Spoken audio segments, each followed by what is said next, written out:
Alright, in this video, I'm going to be doing a replay commentary where I played Sylas versus Ahri mid lane. And I think I played pretty well up until the end, and we're just going to see what happened and try and learn from it. So we are trying to, oh, let me zoom out here just a little bit.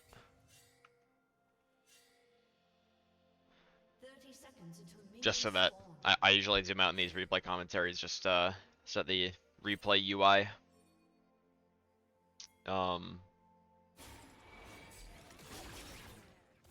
Doesn't take up as much of the screen. It's a little bit easier to see. So we did try to go for level 1 invade because we had the pike. Sylas is also pretty good at level 1 invades with his E. I did end up taking E level 1. Normally I hold it just to see what I might need. I thought we might have been able to get a kill there maybe, so I took E, but ended up that we weren't able to, so I just had to play a little bit more careful in the level 1 phase of the laning phase, since I won't have that Q to help me from range. Again, I did take first strike runes, the standard first strike, footwear, biscuits, cosmic insight. Apparently, the enemy team pinged Ezreal a lot when they died down there. So Ahri did play a bit passive, so I was able to get all 3 melees. Just dashed in, used my passive to get 2 of them. Used my E2 to get the 3rd one.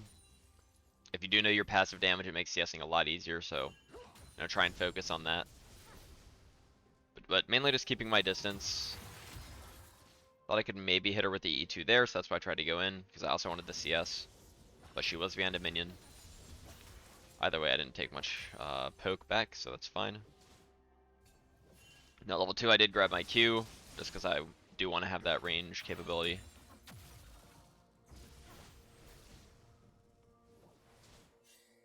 And one really important thing when you're laning against champs like Ahri is to know what CS to give up. Like, see here, I know I can get that with my Q, and I know I can walk up to this one because it's a melee. I can grab that. I did take a little bit of poke, but that's fine. But, if I didn't have my Q up for that ranged minion, I would have had to give it up, because there's no way I can just walk up there and take it. And giving up CS early is fine. You just gotta stay alive. Make sure you're getting enough so that you don't become obsolete.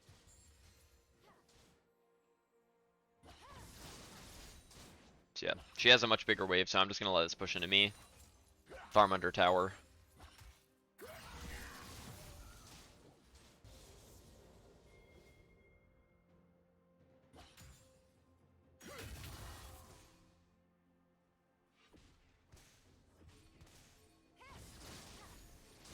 I'm gonna just walk through my lane. Fortunately, that doesn't mean he did siphon a bit of my experience, so I have to be careful. I'm gonna be a bit lower in level. But here, problem is it's much harder for me to roam here and help my Rengar, because you see on the minimap, Shaco and Rakan are both jumping on him. Also, I forgot, swap to my team's vision only, so that you guys are seeing it from what I would see. You see, it's a lot harder for me to roam here, so I'm kind of like, I want my team to back off because there's multiple reasons. The wave state, it's pushing into me and it's going under tower. If I roam to help my team there, I'm going to lose a lot of CS, and especially that XP. I'm going to be really far behind. And then after the wave dies to the tower, my wave is going to be bunched up because it's going to already have started attacking the minions that were under the tower. And so then, because my minions are all together, and the enemy minions are in their normal formation, my minions are already ready to fight. They're going to push faster than the enemy minions. So the wave is going to push back to her. So overall, if I try to roam there, I just lose a lot. Now here I'm roaming because I see this guy's 1 HP. Pick up a free kill. Plus, because the wave sort of evened out a little bit, it's actually pushing towards me now because Ahri was hitting it a lot. So I can actually roam there. If she had let the wave push into her, it would have been easier to roam because I would have had more space to walk down through river, but roaming roaming would have cost me more in terms of CS.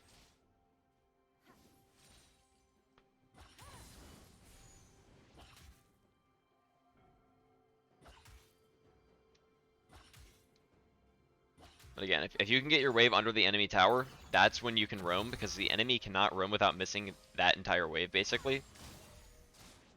But if it's in a position like this, like if Ahri roamed right here, it'd be really bad for her, because she has a bigger wave that's pushing into me, but it's not under tower yet. So if she just left like right now, then I could just hold the wave. Might be a bit hard, because there are quite a few minions. But if I can hold it at a freeze, then she misses like maybe an entire wave by the time she gets back. And as long as my team plays it safe and doesn't die to her, I miss nothing. So again, she was able to push the wave. I don't actually remember if she roamed here. But I do just do a simple wave clear combo on the wave. I do have a wave clear guide up. I might remake it sometime soon. I'm not sure, but it is pretty accurate. I think I could just do a better job, so I might consider remaking it in a little bit. But yeah, that is up if you want to see how I wave clear. It's pretty effective. So yeah, Ahri did go back. I just pushed the wave under. I don't think she missed that much, but pushing the wave under pretty quickly allows me to go back without missing too much. So I come back, and I think only one melee is gone, and that's a pretty good base, having only missed one melee. Getting most of the CS under tower, just using the abilities. I should have, yeah, I did buy a Lost Chapter. I think I went back there with 1700 gold. I always like to buy a Dark Seal on Sylas just because he is very snowbally, and that definitely helps if you're ever able to get a kill. So I bought that Dark Seal. I had 1300 gold, so obviously buy the Lost Chapter going into the Everfrost, and that is a very solid first back. Normally, if I had something more like 1200 gold or something, I would buy Dark Seal double Amp Tome, maybe Dark Seal Amp Tome Sapphire Crystal if I didn't have enough gold for a second Amp Tome. But I really like that Dark Seal. If you backed on 1300 gold, you could go for a Lost Chapter instead. I think I'd still go for the Dark Seal double Amp Tome. But whatever you're comfortable with. I'm pretty comfortable with conserving my mana, so I value the Dark Seal a bit more. See there, I use my passive to help secure all those minions, along with my E. But yeah, I'm pretty comfortable with conserving my mana, so I would go for the Dark Seal instead of the full Lost Chapter. But, you know, if you don't feel as comfortable, maybe you're not taking Biscuits, you're not taking Presence of Mind like I am, then you can definitely go for Lost Chapter. Dark Seal is not completely necessary. And I did see the Ahri walk topside there. Yeah, I saw her walk topside there when she cleared the wave, and I see that my Yone is super far pushed up, so I know 100% Ahri's roaming top. I ping him off. I think he dies here, but fortunately, so this is when you would want to hard push a wave. Now that was a cannon wave, so it took a bit longer. But hard pushing the wave and getting it under tower, you see Ahri is still top right now, so she's gonna miss this entire wave. If I had like pushed this slowly, if I didn't do the wave clear combo or anything, then she would have missed a lot less. Maybe I wouldn't have even gotten under tower before the next wave came, and then, you know, she barely misses any. Fortunately, Pyke was there, so he was able to help with his support item, clearing the cannon pretty quickly. If he wasn't there, same thing. It's just slightly slower. But yeah, if you know that your lane opponent is roaming, just hard push the wave under tower. It's pretty easy on Sylas. Again, if you know that they're roaming, then you don't have to be afraid of using all your abilities on the wave. Just be careful of the enemy jungler. Shouldn't usually be a problem. And you see, Ahri missed 2 entire waves there. I think maybe she did. I think she did get the kill on Yone. She has 1 kill there. But she missed 2 waves, including a cannon wave. So honestly, not too bad.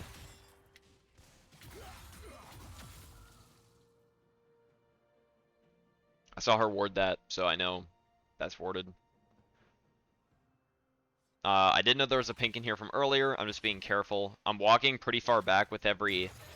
oh, let's just see this.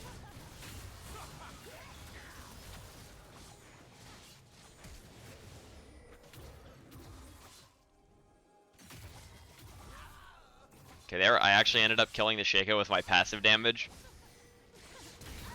And I do the flash W for the instant heal and damage, and then get the kill on the Ahri. So the reason that I went in there, also, by the way, me killing the Shaco there was a complete 50-50. I did not know which one was the real one, so I just got pretty lucky. But either way, it's a pretty good play. The reason I went in there is because you can destroy Ahri. Now Ahri's completely broken right now. She desperately needs nerfs. It's a really difficult matchup because the champ is just so strong. But if Ahri does not have her ult up, which is a pretty small window because it's a pretty low cooldown, she also goes Ultimate Hunter half the time, I think. So, if she doesn't have her ult up and you take her ult, you just steamroll her. Like, there's nothing she can do. If she does have her ult up, then it's a bit harder. You can still kind of kill her, but, you know, it's definitely a lot harder. But Sylas with Ahri ult steamrolls Ahri with no ult. And I knew that Ahri used her ult top lane to kill the Yone because he pinged it, I believe.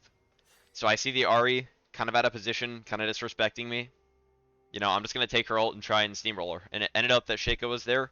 Now, fortunately, you know, fortunately that ended up mattering. But yeah. I see Ahri's roaming top here again. I did push the wave under tower. I'm coming to help counter roam.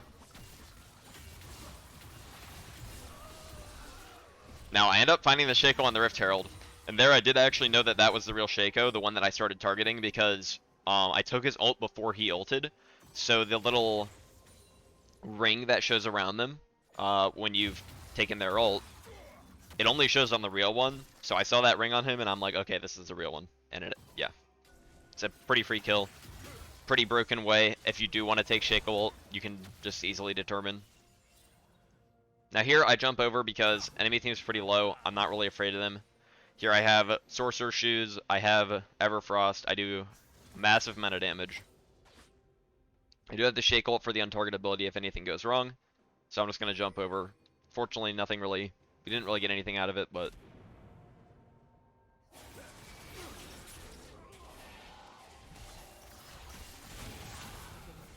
Now the reason that I started with Everfrost there is because on against champions like Shaco, and I also notice this a lot against Echo as well, you have to Everfrost them before you're going to kill them, or they can use their mobility to escape.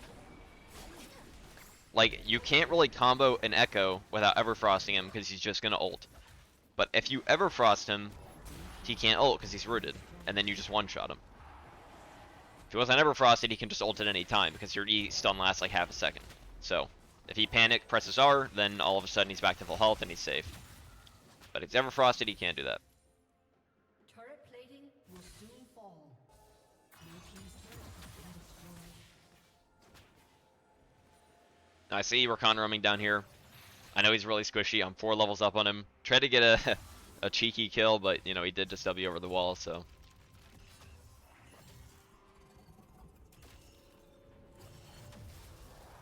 I'm going back here. I bought a needlessly large rod. I think I waited here for a Hextech alternator as well. I think I was like 20 gold off. So let's see what happens. Yep, I did buy that. I forgot to buy my sweeper. This is normally when I'd buy a sweeper. I forgot to here.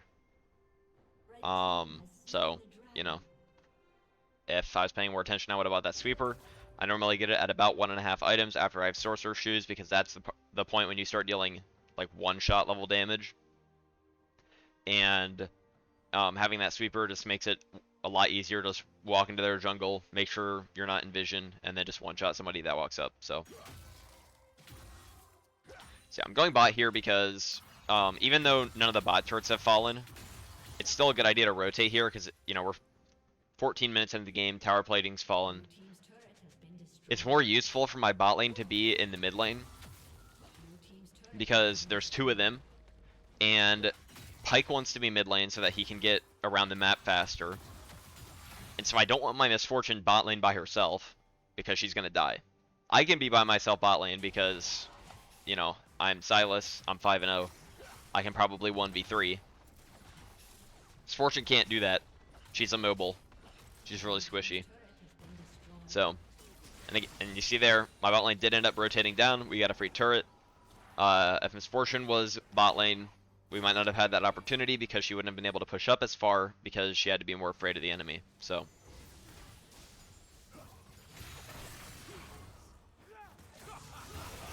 Here I know I'm so strong that I just walk into them. I know with Ariel you can be really reckless and you can really push your limits there.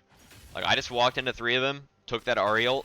I know if we check, I mean Ahri was 3-1, Ezreal's 0-2. They're not gonna do a ton of damage to me when I'm a level 12 Sylas. So just took the Ariel, was pretty reckless, ended up getting a kill. Plus Ahri wasted her flash for it, so it's very nice. Went back here, got the Shadow Flame and the Stopwatch. I believe I could have gotten a different component of Zanya's. Like I could have got this Seeker's Arm Guard, I think, or the other one, the Fiendish Codex. I like going the Stopwatch because it's just really nice. It can definitely save the game. And at this point, I probably have, yeah, I do have a 700 gold shutdown. So getting the Stopwatch, you know, if it saves my life once, then that's pretty worth because that's stopping the enemy from getting 1,000 gold. Yeah, I'm just heading back bot lane here, applying pressure. If the enemy comes down to match me in bot lane, they'll need more than one person. And you know, if they do bring more than one person, then my team can win on the other sides of the map. And there, I thought about roaming towards mid lane to try and help my team, but I realized, you know, enemy team is chasing my team into top jungle. They're just going to be running in the opposite direction of where I'm coming from, so I can't actually get to my team in time. If they were running towards like the bot side of the map, then I definitely would have roamed up, because then they're, you know, intercepting with me. But there was no way I was going to be able to help in time, so might as well push that in, get their attention in the bot lane. Now you see, there's nobody on the map, and again there with the Everfrost, I just Everfrosted him. He wasn't able to Q. Easy one shot. I think he can still ult when he's rooted, but he ended up not doing that there. He probably was underestimating my damage. But yeah, the reason I didn't go for that turret there is because none of them were on the map. And I know they were just topside. I know they probably recalled to stop me because they saw me pushing bot lane for the past minute. And if I walk under their turret and start hitting it, I mean, I can probably do a decent amount of damage to it, but there's a risk of dying. Now here I'm actually able to go up and walk towards it because, one, I know I see 3 of them in mid lane, Ezreal, Ahri, Rakan, and 2, the rest of my team is near me now. My team was nowhere close to me earlier, so I have nowhere to fall back on. But now that my entire team's here, I can easily walk up and take it, because I know I have that backup.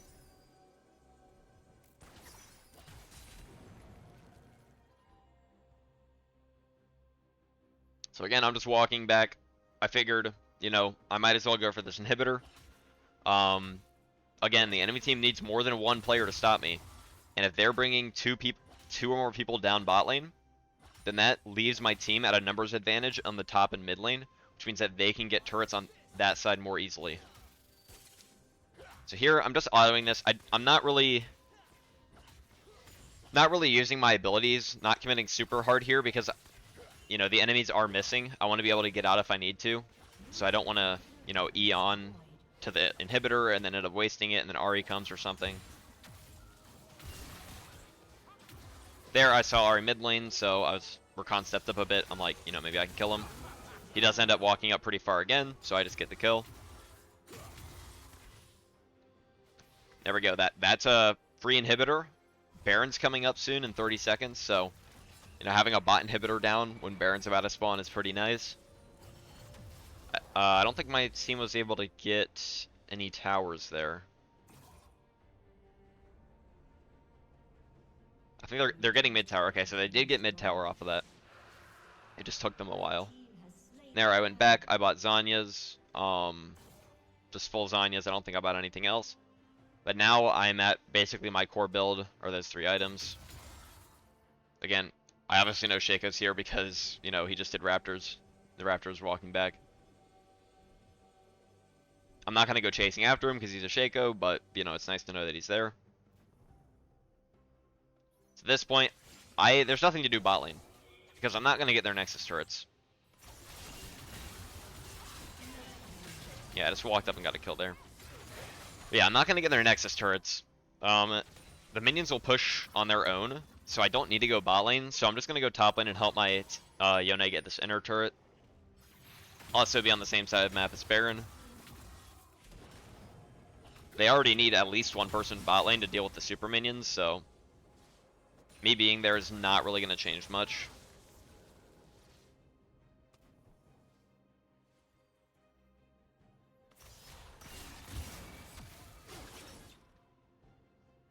Just flanking around here. I know my team's on Baron, so I'm just gonna walk in their base. Again, I do have the Ahri ult, so at this point I'm not really afraid of much, because even if I do get engaged on, I have 3 dashes to get out on top of my normal kit. So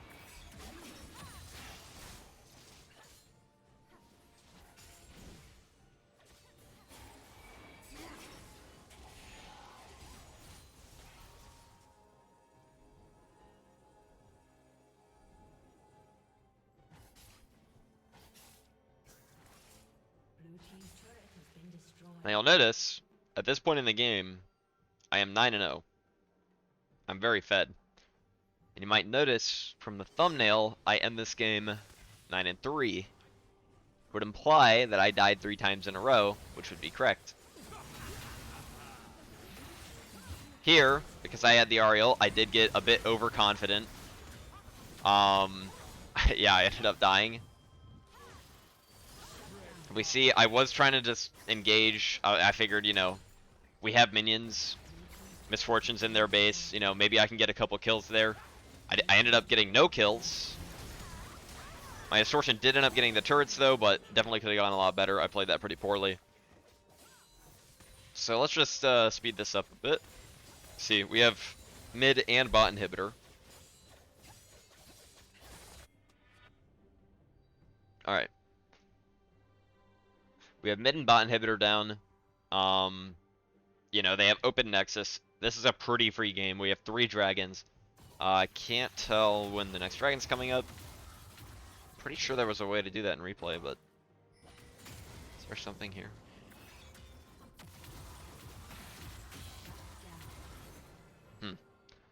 I don't remember how to get objective timers to show. That's fine. Again, I'm just taking all the farm on the map because why not? I'm very fed at this point. I've almost had my death cap.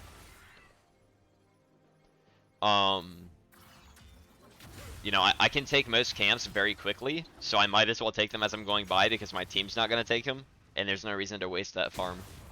Especially on the enemy jungle camps, because that also, on top of, you know, getting me more powerful, it means that the enemy team can't take the camps, and they can't get more powerful. Yeah, I'm just heading bot lane here, kind of on autopilot at this point. They have open Nexus, so I kind of stopped trying, which was definitely a big mistake. You should always be trying. But there's no real reason for me to, like, you know, necessarily be down here by myself. I can get the inhibitor, which just respawned. But because there's no towers really anywhere on the map, my team and I should just be, look, their Fiora and their Shaco are both dead. All we have to do is just walk into their base and take the Nexus. We are so much more powerful than them, it's actually insane. So what ends up happening here? Because the game does not end for quite a while. You see it. It's because I inted. I went in because I thought my team was behind me, and they were behind me, so that was the correct thought. But I thought my team was behind me, and I ended up just getting perma-CC'd, so that was just pretty unlucky. But I shouldn't have engaged. I should have known, okay, they have Rakan. Rakan can pretty much point and click CC me. Ahri can follow up on that. It's really hard to engage onto Ahri anyway, but I got a bit overconfident because of how the game state was, and I ended up dying. The rest of my team ended up dying. And yeah, that was just a really bad play. You see now, I'm 9-2, so the only good part about this now, this is actually really bad for us. It's really good, but it's really bad at the same time. The enemy has 3 inhibitors down, and we're nowhere near their base. Which basically means that they are getting a substantial amount of farm just from the triple inhibitors, because it spawns 2 super minions per wave. But that's not a threat to anything, because they don't have anything left except for their Nexus. Which is good for us, because, you know, all we have to worry about is just killing their Nexus. But if we let them just sit in their base and farm forever, they're going to get really powerful, because they're getting so much farm. And we are getting literally none, because our waves are all, or the enemy waves are all dying to our waves. So we have no farm from minions, and they have all the farm from minions. So we have a complete advantage here, but we have to make sure that we actually end the game pretty soon with that advantage. Again, I'm just taking camps. I do have death cap here. I did build a no magic mantle just because they do have a lot of magic damage. You know, Ahri's pretty much their only magic damage, but the rest of their team didn't seem very useful, so figured might as well go for that. Now here, I'm kind of trolling again. Yeah, Fiora did basically one-shot me. And then Ahri ended up ulting to kill me. Yeah, that was really unfortunate. My team was on Baron. What I should have done there is just gone to my team with Baron. There's literally nothing I can do in their base. I'm not gonna end the game on my own. It's a 1v5, even with triple and hits down, I'm not gonna end the game on my own. So why am I there? I don't know, I'm trolling. So, I should have just gone to my team with Baron. If we get Baron and we walk into their base with triple and hits down, it's a guaranteed free win. I mean, look at this. Aryone is 7-4, he's doing pretty well. I'm doing the best on the team, even after inting twice. Because, you know, I would have been 9-2 if I didn't int there. For a third time. Miss Fortune's also very strong, she has 4 items. I mean, all we have to do is walk in their base, and it's pretty much free. Let's just watch what happens here. I do end up respawning. I'm walking back down. Again, enemy had triple inhibs down. All I had to do was just not die, and I would have been in this fight somewhere around here, and it's completely free. Now, fortunately, we are so far ahead here that, you know, it's free anyway, but it was not as free as it could have been. And yeah, I'm just walking back here. I would have been somewhere in here. We would have just steamrolled the game. So that was a huge misplay on me. Basically 3 times in a row. You know, the first death, I got a bit overconfident. Now that death did end up leading to, you know, their entire base being destroyed, because we got both Nexus turrets from Miss Fortune killing them. While I was distracting them 1v5, but I could have played that better, maybe got 2 kills or something. That death was acceptable. Second death, all I had to do was wait for my team, because they had open Nexus. We can just 5v5 in their base. I decided I wanted to engage because I thought my team would be more useful since they were pretty close to me, but, you know, my team can't really do anything when I just get insta-CC'd and die. So that was a bit troll. I should have just waited for my team to engage. If you're engaging on Sylas without, like, a super good engage ult like Malphite, you're doing something wrong, usually, because you will get crowd controlled and die. Third death, I mean, I don't even know what I was doing. I think I was pretty tilted from like the second death. I don't actually get tilted, but you know, I was like I didn't really care about this game anymore, which is bad. I figured it was such a free win that I didn't really need to start trying anymore. I don't even think I realized that my team was on Baron when I was bot lane. I don't even remember. But yeah, I should have gone to my team with Baron. There's literally no reason for me to be bot lane. All I have to do is go to Baron with my team, let the waves push into the enemy. Once we get Baron, we just walk into their base, and it's a free end. We ended up ending anyway, but, you know, it could have been a lot easier that if I just didn't end up dying there for the third time. Also made my score look not as good as it could have been, because I was 9-0, and I ended 9-3. So, anyway, You know, that was a really good start, really good side laning. Got a bunch of picks, got a bunch of kills.